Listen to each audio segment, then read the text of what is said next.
Hello friends. 4 दिन पहले मैंने लिखा था कि मैंने ज़ारून को हमेशा के लिए छोड़ दिया, लेकिन कल मैं दोबारा उसके घर वापस आ गई हूँ। घर छोड़ते वक्त ज़ारून ने मुझसे कहा था, एक दफ़ा तुम इस घर से चली गई तो दोबारा यहाँ नहीं आ सकोगी। और कल वह खुद मुझे लेकर आया था। यह शख्स ज़ारून भी अजीब है, जो कहता है उसके बरक्स करता है।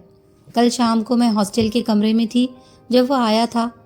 उसे वहाँ देखकर मुझे हैरत नहीं हुई। मेरा ख्याल था वह मुझे तलाक के कागजात देने आया है, इसीलिए अपने कमरे में आने दिया। तुम चलते का कागजात लाए हो? मैंने उसके अंदर आते ही पूछा था। नहीं, मैं तुम्हें लेने आया हूँ। इसका जवाब मेरे लिए गैर मुतवक्का था। क्यों? वह मेरी बात का जवाब देने की बजाय एक चेयर पर बैठ गया और कुछ देर के बाद उसने कहा था, हमारी शादी को सिर्फ 4.5 महीने हुए हैं और हम लोग एक दूसरे से इतने बेजार हो गए हैं कि तलाक हासिल करना चाहते हैं। कशफ, हो सकता है तुम्हारा ख्याल हो कि मैंने शायद तुम्हें तंग करने के लिए तुमसे शादी की है, लेकिन यकीन करो ऐसा नहीं है। मैं अपना घर बर्बाद नहीं करना चाहता। मुझसे फिर एक गलती हो गई है, लेकिन इस बार मैंने जान लिया कि मैं तुम्हारे बगैर नहीं रह सकता। मेरे साथ चलो। वो धीमे लहजे में बात कर रहा था और उसका हर लफ्ज़ मेरे गुस्से में इजाफा कर रहा था। मेरा दिल चाह रहा था कि मैं उसे जान से मार दूं। वह मुझे जलील करने के बाद फिर मुझे अपने घर ले जाना चाहता था। मैंने उससे कहा, मैं बदकिरदार औरत हूँ, तुम जैसा शरीफ आदमी मेरे साथ कैसे रहेगा? मुझे सिर्फ ये बताओ, तुम कैसे बर्दाश्त करोगे? मुझे सिर्फ तलाक चाहिए। मैं कॉम्प्रोमाइज़ के सहारे ज़िंदगी नहीं गुजारना चाहती। बेशक मैं तुम्हें तकलीफ़ पहुंचाना नहीं चाहता, मगर पता नहीं मुझे क्या हो गया था। लेकिन तुम मुझे एक और मौका दो। मैं तुम्हारी इन बातों में नहीं आऊँगी। तुम तलाक नहीं दोगे ना दो, मगर मैं तुम्हारे साथ कभी नहीं जाऊँगी। मुझे तुमसे नफ़रत है। मैं तुम्हारे साथ नहीं रह सकती। मेरी बात पर उसके चेहरे पर एक साया सा लहराया था। तुमको मुझसे मोहब्बत थी ही कब? जब तुमने कभी मुझसे मोहब्बत नहीं की तो नफ़रत का सवाल ही कहाँ पैदा होता है? मोहब्बत तो सिर्फ मैं करता था। तुम मुझसे जान छुड़ाने का मौका चाहती थी। मैं ये सब ना भी करता तब भी तुम किसी न किसी बहाने मुझे छोड़कर ज़रूर चली जाती। मुझे उसकी बात पर बेख्तियार रोना आ गया। वह सारा इल्ज़ाम मेरे सर धर रहा था। तुमने कभी महसूस किया कि मैं तुमसे नफ़रत करती रही हूँ? तुम्हारी हर ज़रूरत का ख्याल सिर्फ इसीलिए रखती थी क्योंकि मैं तुम्हारे साथ रहना चाहती थी। अगर तुमसे जान छुड़ाना होता तो पहले भी ऐसे बहुत से मौके आए थे जब मैं तुम्हें छोड़कर जा सकती थी। लेकिन जब कोई मर्द अपनी बीवी से यह कहे कि उसे अपनी बीवी के किरदार पर शुबहा है, तो फिर बीवी के पास क्या रह जाता है? क्या मैं उस वक्त का इंतज़ार करती जब तुम मुझे धक्के देकर घर से निकाल देते? तुम्हें अगर मुझसे मोहब्बत होती तो तुम मुझे रोकने के लिए कहते, मगर तुमने एक बार भी ये नहीं कहा। ठीक है, मैं गलत था, मगर अब मैं तुमसे माजरत कर रहा हूँ। मेरे साथ चलो। सवाल ही पैदा नहीं होता। मैं किसी कीमत पर तुम्हारे साथ नहीं जाऊँगी। तुम नहीं जाओगी? नहीं। ठीक है, मैं भी यही रहूँगा। यह कहकर वो बड़े इत्मीनान से बेड पर दराज हो गया। तुम यहाँ से जाओ, वरना मैं किसी को बुलवाकर तुम्हें ज़बरदस्ती यहाँ से निकलवा दूंगी। वो मेरी बात पर मुस्कुराने लगा था। तुम्हें साथ लिए बगैर यहाँ से नहीं जाऊँगा। मेरे साथ चलो या मुझे भी यही रहने दो, और किसी को बुलवाने से पहले ये सोच लेना कि मैं तुम्हारा शौहर हूँ और तुम्हें साथ ले जाने का हक रखता हूँ। मुझे तुम्हारी इज्जत का एहसास है, वरना मैं तुम्हें यहाँ से ज़बरदस्ती लेके जा सकता हूँ। काफ़ी देर तक मैं खामोशी से उसका चेहरा देखती रही। फिर मैंने अपनी चीज़ों का पैक करना शुरू किया। जब मैंने बैग की जिप बंद की तो उसने कुछ कहे बगैर बैग उठा लिया। घर जाने के बाद मैंने उस पर चिल्लाना शुरू कर दिया। वो खामोशी से मेरी बातें सुनता रहा। फिर उसने मुझे कुछ खत ला कर दिए। कशफ, अगर तुम्हारा गुस्सा ठंडा हो गया हो तो तुम इन्हें पढ़ लो, फिर तुम्हें मेरी पोजीशन का एहसास हो जाएगा। तुमसे मंगनी होने के बाद ये खत मुझे मिलना शुरू हुए हैं और अब तक मिल रहे हैं। मैं नहीं जानता कि ये कौन भेजता है, मगर यह गुजरात से आते हैं, इसीलिए मेरा अंदाज है तुम्हारे खानदान में से कोई भेज रहा है। शादी के पहले जब भी खत मिलते थे तो इनमें लिखा होता था कि मैं जिससे शादी कर रहा हूँ वो एक आवारा लड़की है और उसके कॉलेज में बहुत लड़कों के साथ चक्कर थे। तब मैंने उन लेटर्स की परवाह नहीं की, क्योंकि शायद लिखने वाला ये नहीं जानता था कि मैं तुम्हारा क्लास फेलो रह चुका हूँ और तुम्हें अच्छी तरह जानता हूँ। लेकिन 2 माह पहले जो खत मुझे मिला उसमें लिखा था कि तुम शादी से पहले अजहर से मोहब्बत करती थी और उससे शादी करना चाहती थी, मगर उसकी अम्मी को आसमा पसंद आ गई और मैं उसको नज़रअंदाज नहीं कर सकता क्योंकि तुम अजहर की अक्सर तारीफ करती हो। अगर मैं गलतफहमी का शिकार न होता तो क्या करता। मेरे खत पढ़ने के दौरान वह बोलता रहा। मेरी समझ में नहीं आया कि वह खत कौन लिखता है, लेकिन जारून से मेरी नाराज़गी कम हो गई। खत पढ़ने के बाद मैंने उसकी तरफ उछाल दिया। इन लेटर्स की बिना पर तुम मेरे किरदार पर शक कर रहे हो, जिन्हें लिखने वाले में इतनी भी हिम्मत नहीं थी कि वह उस पर अपना नाम लिख देता। तुम्हें मुझसे ज़्यादा उनके बेनाम खतूत पर यकीन है। मेरी अजहर या किसी के साथ कोई जज्बाती वाबस्तगी नहीं रही।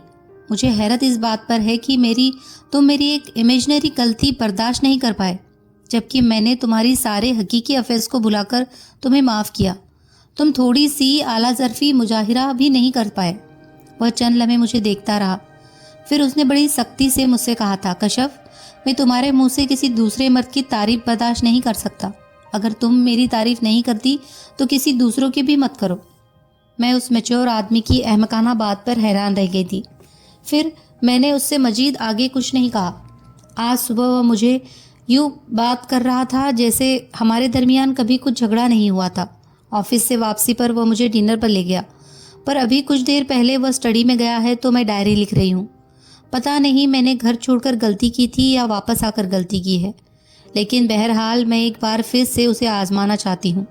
वह मेरे बारे में पजेसिव है और शायद इसीलिए मेरी कोई गलती, कोई कोताही माफ़ नहीं कर सकता। मुझे अब पहले से ज़्यादा कॉन्शियस रहना पड़ेगा।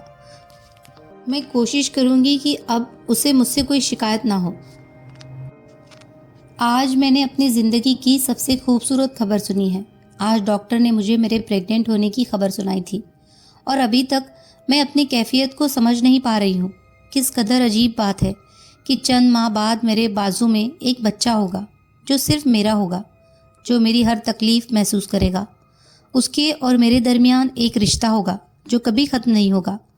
मैंने अभी जारून को यह खबर नहीं सुनाई। पता नहीं उसका रद्द-ओ-अमल क्या होगा।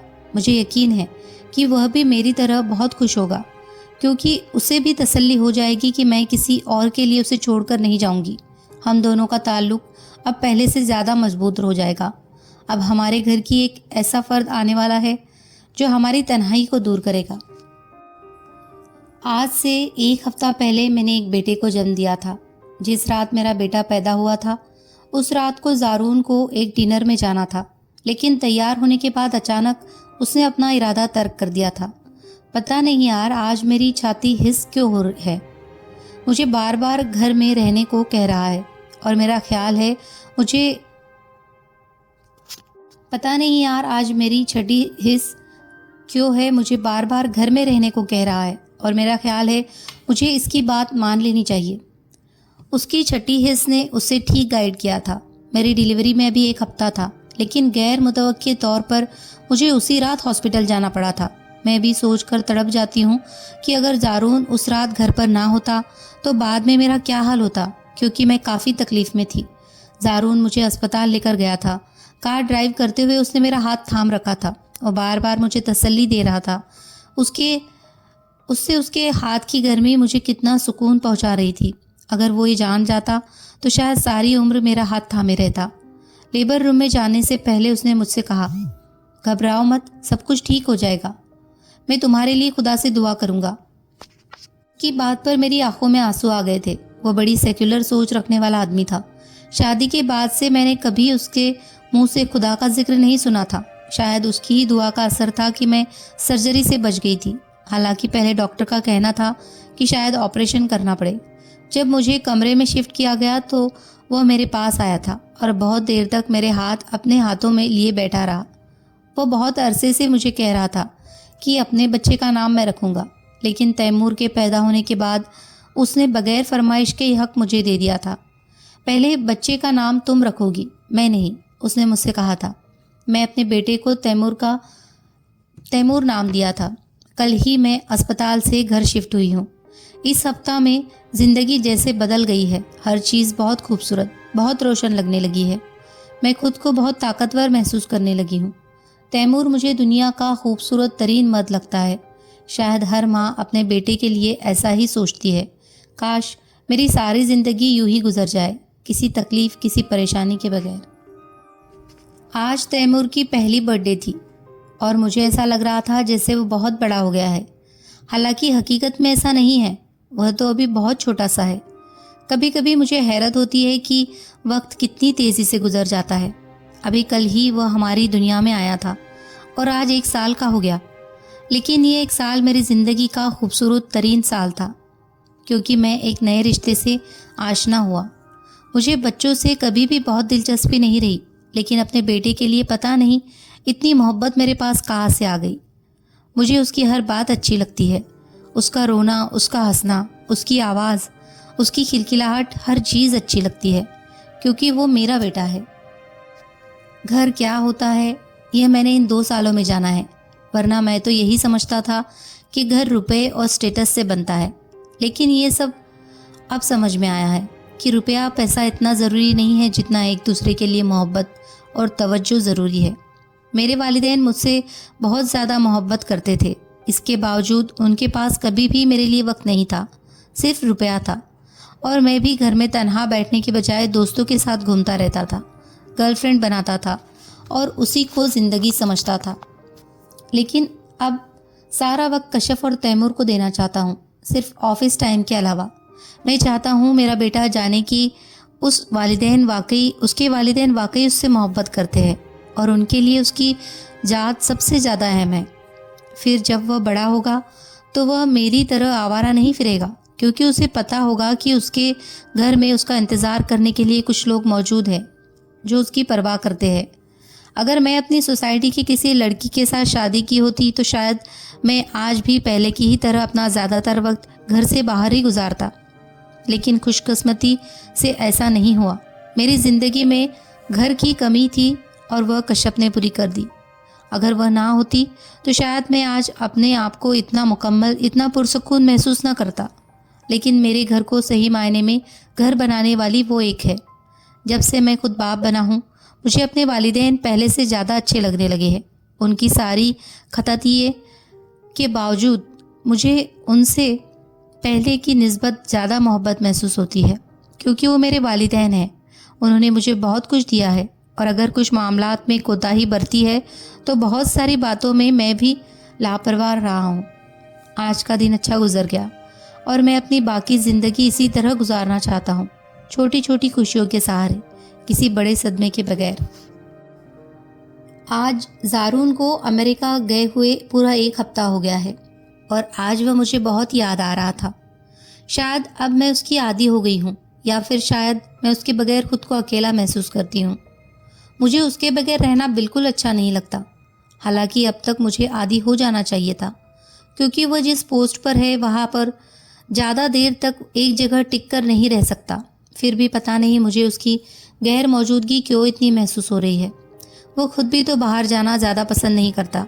अब वह बाहर जाकर पहले की तरह लंबी लंबी कॉल्स नहीं करता है, पहले से बहुत संजीदा हो गया है।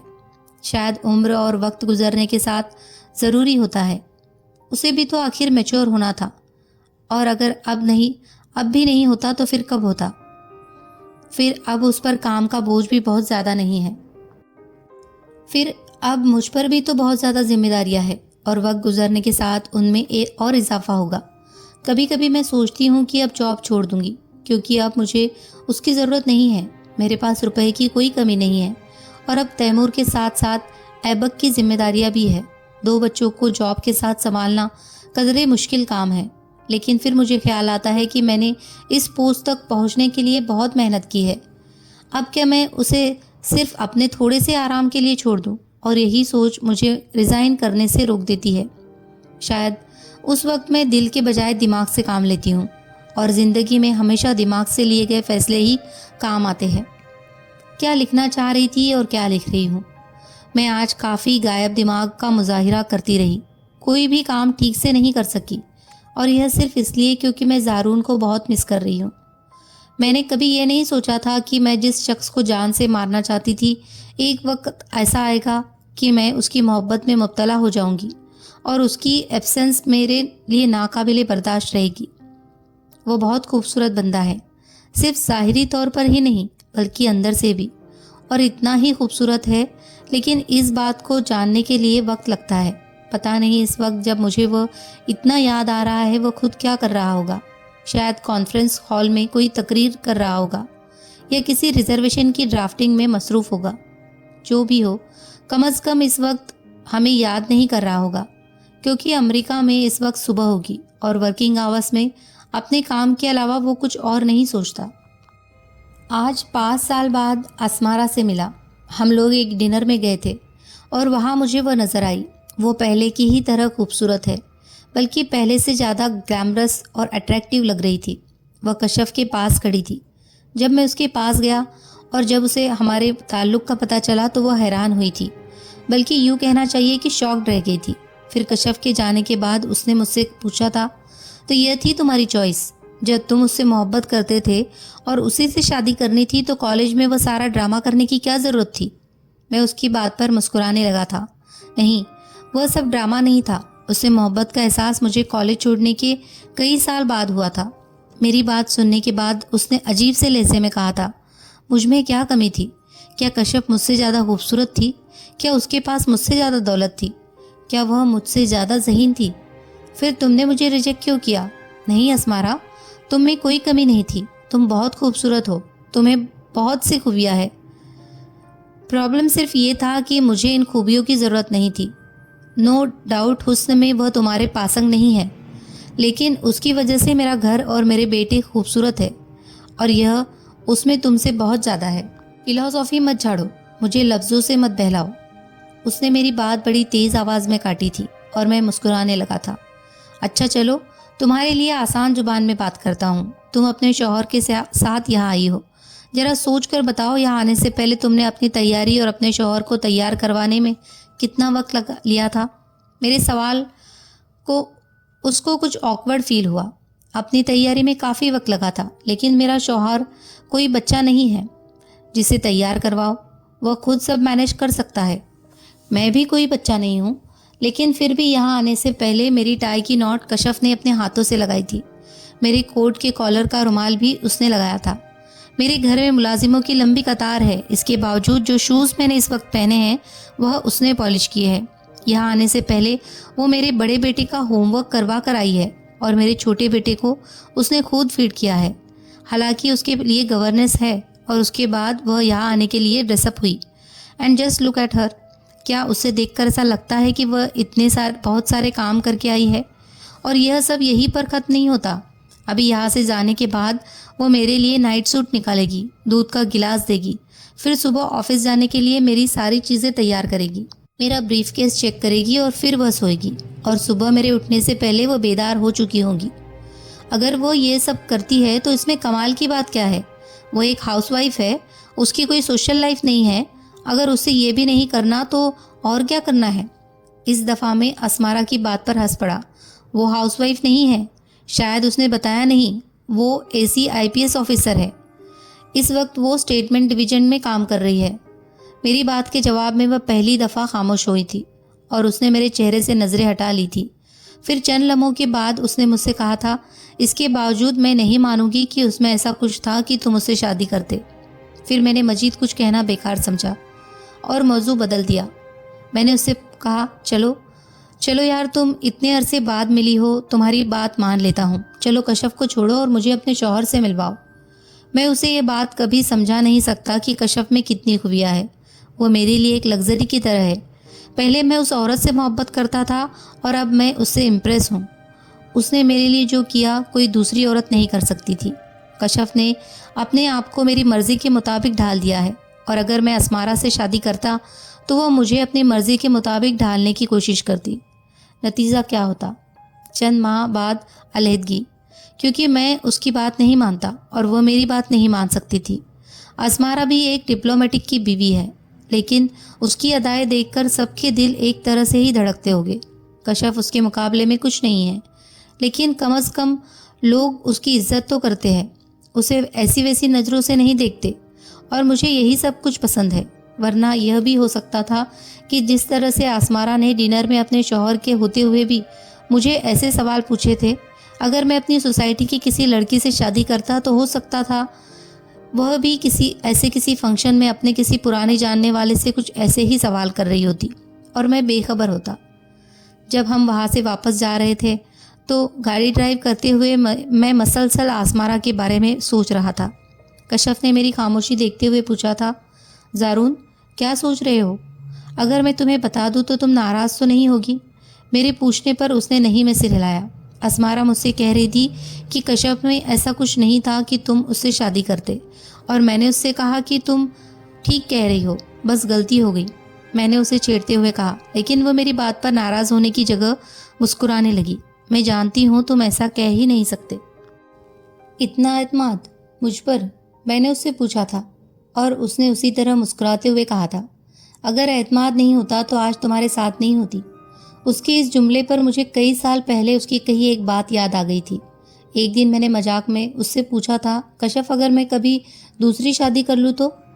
उसने बड़ी बेरुखी से कहा था, तुम यह काम करने वाले दुनिया के पहले या आखिरी मर्द नहीं होगे।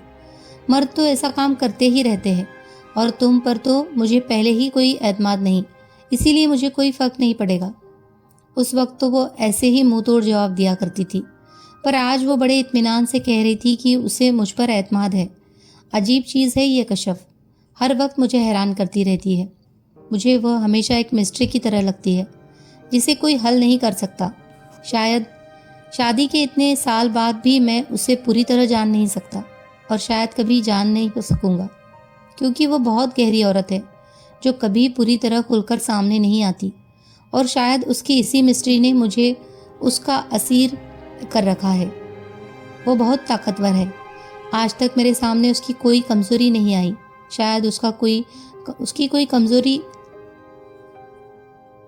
है ही नहीं, और अगर कोई है तो शायद दूसरों की तरह मैं भी हमेशा इससे बेखबर रहूँगा। मैं हमेशा उसके साथ हर बात शेयर करता हूँ, वह ऑफिस की कोई प्रॉब्लम हो या फिर कोई पर्सनल प्रॉब्लम।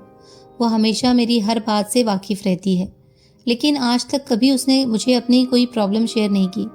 फिर भी मैं उसे पसंद करता हूँ, क्योंकि मैं अपनी ज़िंदगी को इंजॉय कर रहा हूँ, और हकीकत में ज़िंदगी है भी यही। मुझे ज़िंदगी से मोहब्बत है, क्योंकि खुदा ने मुझे एक खूबसूरत घर दे रखा है। आज डिप्लोमेटिक की पार्टी में मेरी मुलाकात असमारा से हुई, और मेरी तरह उसने भी फ़ौरन मुझे पहचान लिया था। उसने मेरी हेलो का जवाब बड़े फीके अंदाज में दिया था, और फिर पूछा था, तुम यहाँ कैसे? मेरे जवाब देने से पहले ही उसने कहा, लगता है किसी की सेक्रेटरी बनकर आई हो। वैसे तुम्हारी जैसी सेक्रेटरी किसी अहमक की हो सकती है, ज़रा अपने बॉस से तो मिलवाओ। मुझे उसकी किसी बात पर गुस्सा नहीं आया, क्योंकि मैं आज बहुत अच्छे मूड में थी। फिर मैंने उससे कहा, नहीं, मैं यहाँ अपने शौहर के साथ आई हूँ। ओह, लगता है कि लंबा हाथ मारा है। उसका लहजा और अंदाज पहले की तरह जहरीला था। मैंने उसके अगले सवाल से बचने के लिए पूछा, तुम यहाँ पर शौहर के साथ आई हो? हाँ, मेरे शौहर तुर्की में चीफ ऑफ मिशन है। आजकल छुट्टियों में हम लोग यहाँ आए हैं। तुम ज़रा अपने शौहर से मिलवाओ। मेरी बात का जवाब देते देते उसने मुझसे फरमाइश कर दी थी। शायद ये देखना चाहती थी कि मेरा शौहर कौन है। मेरे कुछ कहने से पहले ही ज़ारून हम लोगों के पास आ गया। शायद उसने असमारा को देख लिया था। असमारा भी उसे देखकर हैरान हुई थी। फिर कुछ देर तक वह दोनों मुझे नज़रअंदाज करके एक दूसरे का हाल हवाल पूछते रहे। फिर असमारा ने ही ज़ारून को मेरी तरफ मुतवज्जह किया और बड़े अजीब अंदाज में से पूछा था, ज़ारून, तुमने इन्हें नहीं देखा? ज़ारून ने हैरान होकर मुझे देखा और फिर असमारा से कहा, इन्हें तो मैं दिन में 10 दफ़ा देखता हूँ, बल्कि रात को सोने से पहले और सुबह उठने के बाद सबसे पहले इन्हीं को देखता हूँ। क्या मतलब? उसकी बात पर असमारा ने बड़े उलझे हुए अंदाज में मुझे और ज़ारून को देखा था। मतलब ये कि मेरी बीवी है। मेकअप की गहरी तह भी असमारा के चेहरे का बदलता रंग नहीं छुपा सकी। उसकी आंखों की चमक एकदम गायब हो गई थी, और उसके मुंह से सिर्फ एक जुमला निकला था, तुम कशफ के शौहर हो? Of course. क्यों कशफ, तुमने बताया नहीं? ज़ारून ने उसकी बात पर हैरान होकर मुझसे पूछा था। मेरे बताने से पहले ही तुम आ गए थे। मैं उसे ये कहकर माजरत करती हुई कुछ दूसरे लोगों की तरफ चली गई। मेरे जाने के बाद उन दोनों के दरमियान क्या बातें हुई थी यह मैं नहीं जानती, लेकिन फिर पूरे डिनर में असमारा मेरी तरफ नहीं आई और मुझसे बचने की कोशिश करती रही। मैंने उसका बुरा नहीं माना, क्योंकि मैं जानती हूँ वो ज़ारून को पसंद करती थी और मुझे नापसंद करती थी। और आज ये जानकर कि मैं ज़ारून की बीवी हूँ, उसे यकीनन बहुत तकलीफ हुई होगी। उसने सोचा होगा कि मैं और ज़ारून कॉलेज में दूसरों की आंखों में धूल झोंकते रहे, जबकि हकीकत में हम एक दूसरे की मोहब्बत में गिरफ्तार थे। हालांकि ऐसा नहीं था। मुझसे शादी ज़ारून का ज़ाती फैसला था और उस वक्त मैंने बहुत मजबूर होकर शादी की थी। मुझे याद है एक दफ़ा मैंने ज़ारून से कहा था, कितना अच्छा होता अगर हम कॉलेज में दोस्त होते, तुम्हारे नोट्स कितने अच्छे होते थे, हो सकता है मेरा भी एमए में फर्स्ट डिवीज़न आ जाती। मेरी बात पर उसने एकदम फाइल को बंद करके डायरेक्ट मेरी आंखों में देखा था और बड़े साफ लहजे में कहा था, अगर तुम कॉलेज में मेरी दोस्त बन जाती तो आज मेरी बीवी नहीं बनती। मुझे उसकी साफ गोई अच्छी लगी थी। सोने से पहले उसका मूड बहुत अच्छा था। वह बार बार मुझे तंग कर रहा था। फिर वो ऐबक को कॉर्ट से निकाल कर अपने पास ले आया और उससे खेलने लगा, और जब मैं ऐबक को सुलाने लगी तो उसने मेरा हाथ पकड़ लिया। मैंने उससे कहा, कहीं आज तुम मुझे असमारा तो नहीं समझ रहे? वह मेरी बात पर हंसने लगा। यार तुम कुछ ज़्यादा ही समझदार नहीं होती जा रही हो, उसने मेरे ही अंदाज में कहा और फिर मेरा हाथ चूमने लगा। बहुत अरसे बाद उसे इतना रोमांटिक मैंने देखा था। तुम्हारा और असमारा का क्या मुकाबला। तुमसे इश्क करता हूँ और असमारा सिर्फ टाइम पास थी। जिस तरह घर तक पहुँचने के लिए आदमी बहुत से रास्ते से गुजरता है, उसी तरह असमारा भी एक रास्ता थी, पर तुम तो मेरी जान हो। बहुत सारी बातें करने के बाद अब वह मज़े से सो रहा था और मैं सोच रही थी कि उसके अच्छे मूड के लिए अगर कभी उसकी कोई पुरानी दोस्त मिल जाया करे तो यह कोई इतना महंगा सौदा भी नहीं है। आज मुझे मेरे पोस्टिंग के ऑर्डर्स मिल गए हैं। मुझे यूएनओ में पाकिस्तान के मुस्तकिल नुमाइंदे की हैसियत से काम करना है, एक बहुत नाजुक और अहम जगह पर, एक ऐसी जगह जहां पोस्ट होने के लिए फ़ॉरेन ऑफिस के मुख्तलिफ ऑफिसर्स के दरमियान खींचातानी होती रहती है, लेकिन जीत हमेशा उसी बंदे की होती है जिसके ताल्लुकात सबसे ज़्यादा हो। और मेरे लिए इस जगह पोस्टेड होना कोई प्रॉब्लम नहीं था, क्योंकि रिश्तेदारों का कुछ फ़ायदा तो होना ही था चाहिए, और वैसे भी पाकिस्तान में मेरे इतने लंबे कायम के पीछे रिश्तेदारों की करम फरमाही तो है, वरना मुझे इतना लंबा कायम कैसे मिलता। इतना लंबा अरसा पाकिस्तान में सिर्फ इसीलिए रहा क्योंकि अपनी पर्सनल लाइफ को सेटल करना चाहता था। फिर कश्यप भी जॉब कर रही थी और वो एकदम फॉरेन सर्विस में नहीं आ सकती थी। बहरहाल अब सब कुछ ठीक हो चुका है, इसीलिए अपने करियर पर तवज्जो मरकूज करना चाहता हूँ। कश्यप, तैमूर और ऐबक मेरे साथ जा रहे हैं, इसीलिए मुझे कोई परेशानी नहीं है, और वैसे भी कहीं भी अपनी पोस्टिंग होने पर उन्हें हमेशा अपने साथ रखूँगा, क्योंकि मैं उनका आदी हो चुका हूँ और आदी ही रहना चाहता हूँ। उनके बगैर रहना अब मेरे लिए मुमकिन नहीं है, और वैसे भी माँ बाप की सबसे ज़्यादा ज़रूरत इस उम्र में होती है। ऐबक तो अभी काफ़ी छोटा है, लेकिन तैमूर को अभी मेरे साथ रहने की ज़रूरत है। उसे मेरी मोहब्बत और तवज्जो चाहिए, और यह सब उसी वक्त हो सकता है जब वो मेरे साथ रहे। मैं चाहता हूँ अब कश्यप जॉब छोड़ दे, लेकिन ये बात उससे कहने की हिम्मत नहीं है। मुझे ये डर है कि कहीं वो यह न समझे कि मैं दोबारा पहले जैसा हो गया हूँ। मैं उस पर अपनी ज़बरदस्ती कायम करना चाहता हूँ। फिर मुझे ये खौफ है कि कहीं वो खुद को मुझसे कमतर महसूस करना ना शुरू कर दे। उसे कहीं ऐसा ना लगे कि वो मेरे मुकाबले में कुछ नहीं है, सिर्फ बेकार और बेमशरूफ़ है, और मैं उसे घर तक महदूद कर देना चाहता हूँ। हालांकि मेरे दिल में ऐसी कोई बात नहीं है, मैं सिर्फ उस पर से काम का प्रेशर कम करना चाहता हूँ। मैं चाहता हूँ उसके पास अपने लिए भी कुछ वक्त हो, चंद ऐसे लम्हे जिन्हें वो अपनी मर्जी से गुजार सके। अभी तो वो एक मशीनी ज़िंदगी गुजार रही है, सारा दिन ऑफिस में गुजार कर घर आती और फिर वही रूटीन लाइफ, दोपहर और रात का खाना तैयार करवाना, मेरे और तैमूर और ऐबक के दूसरे काम करना। वो हमारा घर में सबसे पहले जागती है और सबसे आखिर में सोती है, सो मैं चाहता हूँ उससे थोड़ा आराम मिले। उसने मुझे अपना इतना आदी बना लिया है कि मैं इसके अलावा किसी दूसरे से अपना काम करवा ही नहीं सकता, लेकिन फिर भी चाहता हूँ कि उस पर काम का इतना बोझ ना रहे। लेकिन मैं उसे किसी बात पर भी मजबूर नहीं करूँगा, आखिरी फैसला उसी का होगा। अब मैं बार बार उससे मोहब्बत का इजहार नहीं करता, लेकिन इसका ये मतलब नहीं कि मुझे उससे मोहब्बत नहीं रही। उसके और मेरे दरमियान अब जो रिश्ता है उससे लफ्ज़ों की ज़रूरत नहीं। वो जानती है कि मैं उससे मोहब्बत करता हूँ, बिल्कुल उसी तरह जिस तरह मुझे ये इल्म है कि वह मुझसे मोहब्बत करती है। कश्यप मेरे लिए बहुत कीमती चीज़ है। मैं हमेशा कोशिश करता हूँ कि उसे मुझसे कोई तकलीफ़ ना पहुँचे। एक बात पर मुझे हमेशा अफसोस रहेगा, आज से 5-6 साल पहले मैंने एक दफ़ा उसे थप्पड़ मारा था और वह घर छोड़कर चली गई थी। उस वक्त मैं उसे तलाक देने के बारे में संजीदगी से सोचा था। तब वह प्रेग्नेंट थी और यह बात हम दोनों नहीं जानते थे। मैं कभी कभी सोचता हूँ अगर तब मैं उसे तलाक दे देता और बाद में मुझे पता चलता कि वह मेरे बच्चे की माँ बनने वाली थी, तो मैं शायद पागल ही हो जाता, क्योंकि मेरे पास उसकी तरफ से वापसी का कोई रास्ता नहीं रहता। फिर जिंदगी मेरे लिए अजाब की तरह होती। अगर मैं दूसरी शादी कर भी लेता तब भी मेरा दिल कशफ और अपने बच्चे के लिए तड़पता रहता। तो यह खुदा ही है जिसने उस वक्त मेरा घर तबाह होने से बचा लिया, जिसने मुझे कश्यप जैसी बीवी, तैमूर और ऐबक जैसे बेटे दिए। मैं तो उसकी इतनी बहुत सारी नेमतों का मुस्तहिक ही नहीं था, फिर भी उसने मुझ जैसे आदमी पर इतनी इनायत की। मैं कभी कभी उन सब चीज़ों के लिए उसका शुक्र अदा नहीं कर सकता।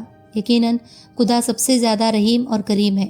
मेरी उसे सिर्फ यही दुआ है कि वह मेरे घर को हर मुसीबत से बचाए रखे और मेरी बाकी ज़िंदगी भी इसी तरह अमन और सुकून से गुजार दे।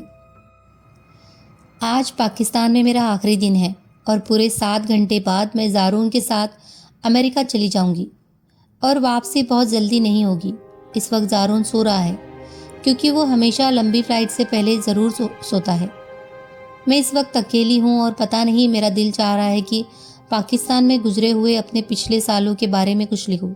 शायद ऐसा इसीलिए है क्योंकि आज मैं अपने पिछले सालों की तमाम डायरीज पढ़ी है और मैंने फिर उन्हें दूसरे डॉक्यूमेंट के साथ बैंक लॉकर में रख दिया है, क्योंकि मैं उन सबको अपने साथ लेकर नहीं जा सकती।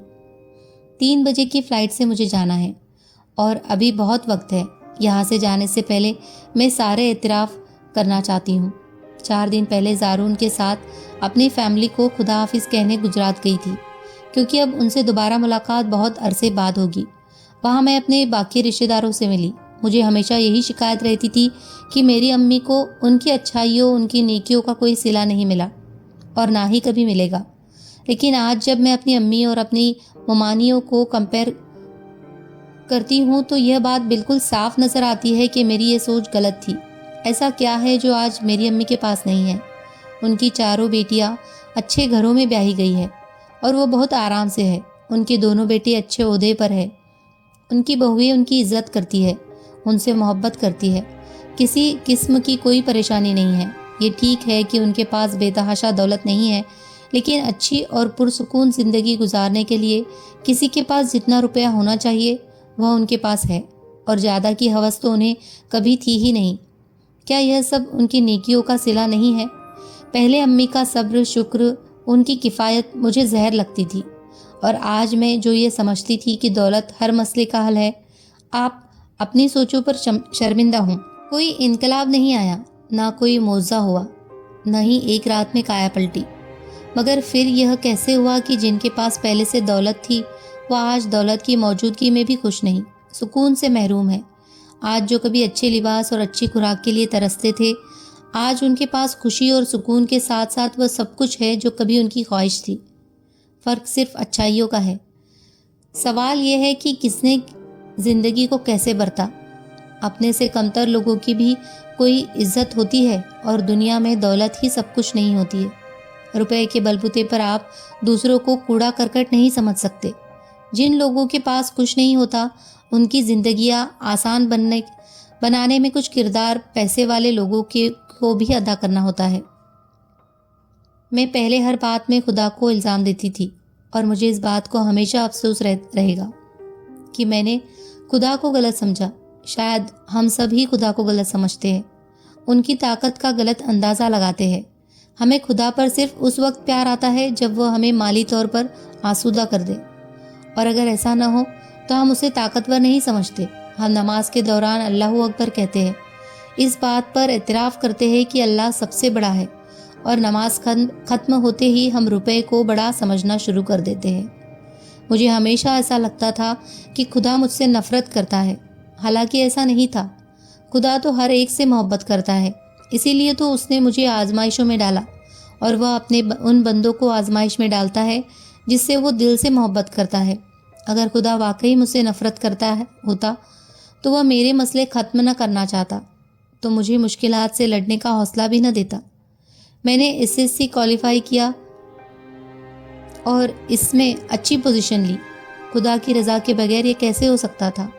रिज़ल्ट अनाउंस होने के फ़ौरन बाद मुझे एकेडमी कॉल कर लिया गया और सबसे बेहतरीन डिपार्टमेंट में भेजा गया। क्या यह सब खुदा की मर्जी के बगैर हो सकता था? मुझे अपनी बहनों की शादियों के लिए रिश्तों की तलाश में हाथ पांव मारने नहीं पड़े, ना ही दहेज के लिए लंबा चौड़ा मुतालबे सुनना पड़े। क्या तब खुदा मेरे साथ नहीं था? और फिर मेरे दोनों भाइयों को किसी सिफारिश के बगैर आर्मी में ले लिया गया। क्या यह भी खुदा की मर्जी के बगैर हो सकता था? फिर मैं भी, जो बुरी तरह एहसास कमतरी का शिकार थी, जिसका ख्याल था कि अगर किसी के पास दौलत और खूबसूरती है तो वह सब कुछ हासिल कर सकता है, और जिसके पास ये चीज़ें नहीं होती तो दुनिया में कुछ भी हासिल नहीं कर सकता। खुदा ने मेरे इस ख्याल को भी गलत साबित किया। मैं खूबसूरत नहीं थी, फिर भी ज़ारून ने मुझे पसंद किया। मेरे पास दौलत भी नहीं थी, फिर भी अपने से बड़े ख़ानदान की बहू हूँ। सो साबित हुआ कि मेरी हर सोच, हर ख्याल गलत था, और शायद अहमकाना भी। खूबसूरती और दौलत खुदा देता है, तो उसे इन चीज़ों की क्या परवाह जो उसकी देन है। पर यह सब मैं पहले नहीं जान पाई। शायद मैं इस हकीकत को तस्लीम करना ही नहीं चाहती थी। खुदा चाहता तो मुझे इन सब गलत नज़रियों की सज़ा देता जो मैं खुदा के बारे में रखती थी, लेकिन उसने ऐसा नहीं किया। यह उसका रहमो करम ही था कि उसने सचमुच मुझसे मुंह नहीं फेरा। वह मुझसे बेपरवाह नहीं हुआ। उसने मेरी नादानी को माफ़ कर दिया। मैंने सख्त मेहनत की और उसने मुझे इसका अजर दिया। शायद मेहनत के बगैर वो मुझे कभी कुछ न देता। यह ज़िंदगी का सच है। इसमें हाथ पांव मारे बगैर कुछ नहीं मिलता, क्योंकि अब खुदा प्लेट में कोई चीज़ रखकर हमें पेश नहीं करता। उसने हमारे मुकद्दर में जो लिखा है वह हमें उस वक्त नहीं मिलेगा जब तक हम उसे पाने के लिए मेहनत न करें। अगर आज मैं अपने माजी पर नज़र दौड़ाऊँ तो मुझे अपने आप पर रश्क आता है, क्योंकि मैं अपनी शख्सियत खुद बनाई है। मैं सेल्फ मेड हूँ। मेरे रास्ते में किसी ने आसानी पैदा करने की कोशिश नहीं की, लेकिन बहुत सारे कॉम्प्लेक्स, ढेरों मुखालिफात, हज़ारों खामियों के बावजूद एक चीज़ जो मैंने कभी तर्क नहीं की वह मेहनत थी। और शायद एक लड़की होते हुए जितनी मेहनत की कोई दूसरा ना करता। मेरी फैमिली कुछ नहीं थी, और उस कुछ नहीं से मैंने कभी कॉम्प्रोमाइज़ नहीं किया। मैंने वह सब पाने के लिए जद्दोजहद की जो हम खो चुके थे, और फिर आहिस्ता आहिस्ता सब पा लिया, बल्कि शायद उससे भी ज़्यादा पा लिया जितना हमने खोया था। उन दिनों मेरे दिल में बस एक ही ख्याल रहता है कि मुझे कुछ बनना है, अपने लिए नहीं बल्कि अपनी फैमिली के लिए। मुझे अपनी फैमिली का नज़रअंदाज किया जाना बुरा लगता था। अपने रिश्तेदारों के नज़रिया, जुमले, उनके ताने, उनकी नज़रें, हर चीज़ ने मुझे आगे बढ़ने के लिए उकसाया। जो लोग मेरे साथ खराब सलूक करते थे वह यह नहीं जानते थे कि वह आगे बढ़ने में मुझे किस कदर मदद कर रहे थे। शायद उनके जुमलों के बगैर मैं कभी इस मुकाम पर नहीं पहुंच पाती जिस पर आज मैं हूँ। उन दिनों ज़िंदगी इसीलिए मुश्किल नहीं लगती थी कि गर्मियों में पैदल कॉलेज आते जाते पैरों में छाले पड़ जाते थे। अच्छे खाने, अच्छे पहनने के लिए रुपए नहीं होते थे। ना ही आज ज़िंदगी इतनी आसान लगती है कि कहीं जाने के लिए एक नहीं 3-3 गाड़ियाँ हैं, और कोई चीज़ नहीं जो मेरे एक्सेस से दूर हो। तब ज़िंदगी शायद इसीलिए बुरी लगती थी क्योंकि मुझे अपने वजूद से नफ़रत थी। मुझे ऐसा लगता था कि मैं बेकार हूँ और मैं कुछ नहीं कर सकती। मुझ में ज़ाहिरी और बातिनी कोई खूबी नहीं है।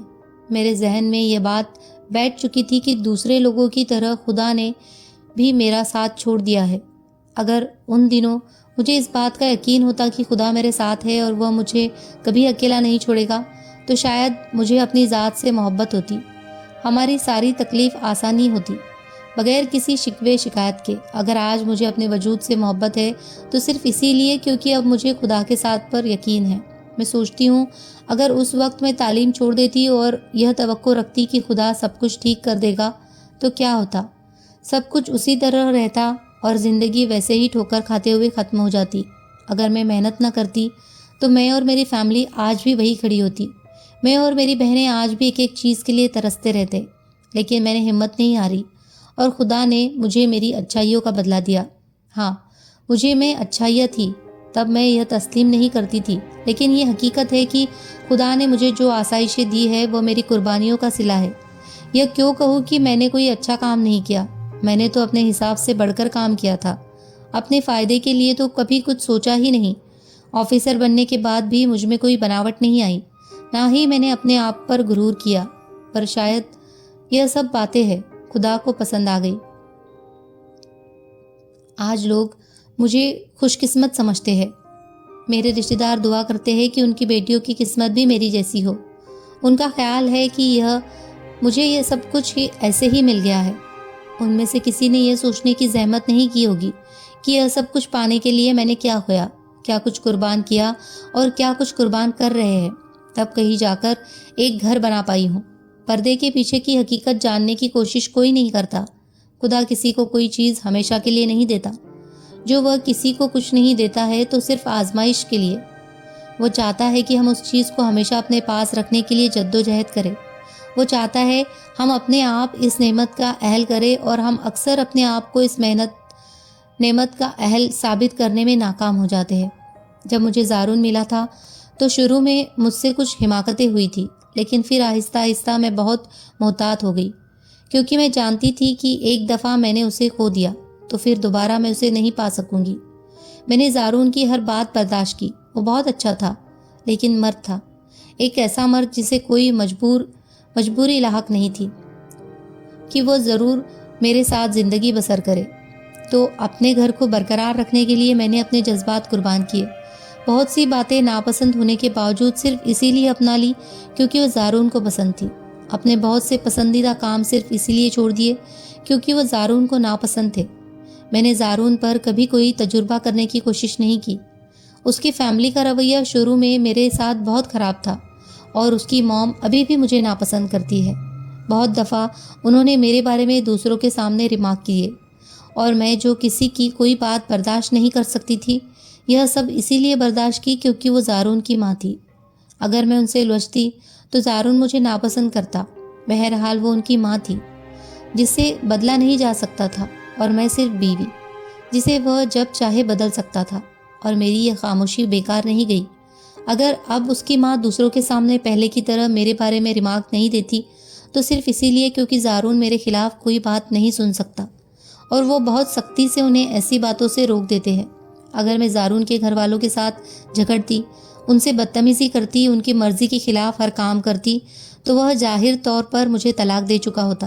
और अगर ऐसा होता तो क्या फिर भी मैं खुदा से शिकवा कर सकती थी कि उसने मुझे इंसाफ क्यों नहीं दिया और मुझे दोबारा अकेला छोड़ दिया? यकीनन नहीं। यह कैसे हो सकता था कि मैं अपनी मर्जी से हर गलत काम करने के बाद भी ये तवक्को रखती कि खुदा मेरी मदद करता रहे। जब ज़ारून से मेरी शादी हुई थी तो मैं उसके लिए एक राज की तरह थी। उसने मेरी खातिर हर शख्सियत से मोहब्बत की थी जो बाज़ाहिर बड़ी मजबूत, ताकतवर और पुरकशिश थी। अगर वो ये जान जाता कि यह तो सिर्फ एक मास्क है जो मैंने खुद पर चढ़ाया हुआ है, वरना तो मैं भी दूसरी औरत की तरह हूँ, मुझ में उसकी दिलचस्पी खत्म हो जाती। यह बात मैं बहुत जल्दी समझ गई थी कि यह ज़िंदगी थी, कोई अफसाना नहीं जिसमें हीरो हीरोइन के मसले, उनकी परेशानियाँ जानकर उससे मज़ीद मोहब्बत करता और उसकी सारी महरूमियों को अपने प्यार से ख़त्म कर देता। मैं जानती थी कि ज़ारून के पास ना तो इतना वक्त है और ना ही उसे ज़रूरत थी कि वो मेरी नफ्सियात को जानने की कोशिश करता, मेरे माजी के मसले को जानता, और वह सब जानकर भी मुझे मोहब्बत करता रहता। सो मैंने कभी अपने माजी को उसके सामने रखने की कोशिश नहीं की, अपना कोई ज़ाती मसला उससे डिस्कस नहीं किया। मैंने कभी जज्बात की रोह में बहकर उससे यह बताने की कोशिश नहीं की कि मुझे तालीम हासिल करने के लिए कितनी जद्दोजहद करनी पड़ी, या यह कि मुझे कैसे माली मसले का सामना करना पड़ा। मैंने उसे ज़िंदगी का साथी ज़रूर समझा, लेकिन अपने साबिका ज़िंदगी को अपने दिल के अंदर ही महफूज रखा, क्योंकि मैं उसकी नज़रों में बेवक़्त नहीं होना चाहती थी। और इस बात ने मुझे हमेशा फ़ायदा पहुंचाया।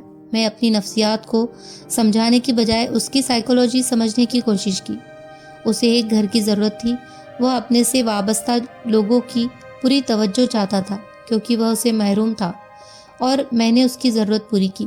उसे इस हद तक घर और बच्चों में इन्वॉल्व किया कि उसका अब इन सब के बगैर रहना मुमकिन नहीं। पहले मेरा ख्याल था कि ज़ारून में कोई अच्छाई नहीं, फिर भी उसके पास सब कुछ है, लेकिन क्या वाकई उनमें कोई अच्छाई नहीं थी?